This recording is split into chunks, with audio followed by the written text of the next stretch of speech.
হ্যাঁ। আল্লাহ তাআলার কতগুলো নাম রয়েছে? কতগুলা?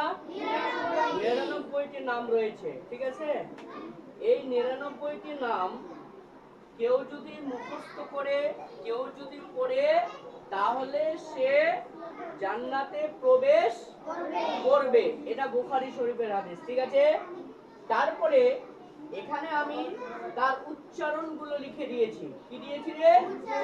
উচ্চারণগুলো লিখে দিয়েছি। এবার তোমাদেরকে উচ্চারণগুলো দেখে দেখে তোমাদেরকে মুখস্থ করে নিতে হবে অর্থ সহ। কি সহ? অর্থ সহ।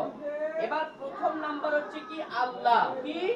আল্লাহ মানে আল্লাহ তাআলার সাতটা বা সত্তা কত। দ্বিতীয় নাম্বার বলা আছে আর রহমান। আর রহমান, আর রহমান দয়াবান। তিনি কে রে? আল্লাহ হচ্ছে সবথেকে দয়াবান। আর রাহিম, আর রাহিমু, আর রাহিমু, আর রাহিম মানে মেহেরবান, বিশেষ দয়ার অধিকারী, বিশেষ দয়ার অধিকারী। তারপরে বলা হচ্ছে আল মালিকু।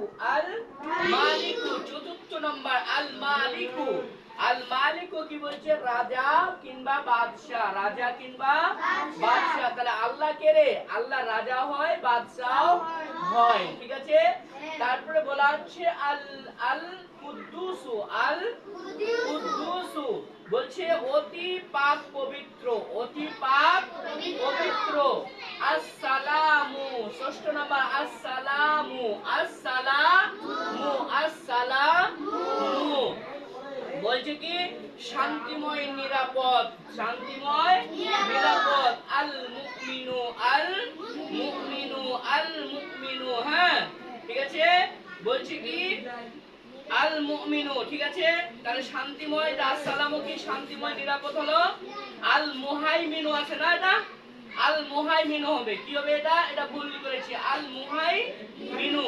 তাহলে আল মুহাইমিনু মানে হচ্ছে নিরাপদ দাতা। নিরাপদ দাতা, নিরাপদ দাতা। ঠিক আছে, তাহলে এই সাতটা তোমরা কি করবে রে?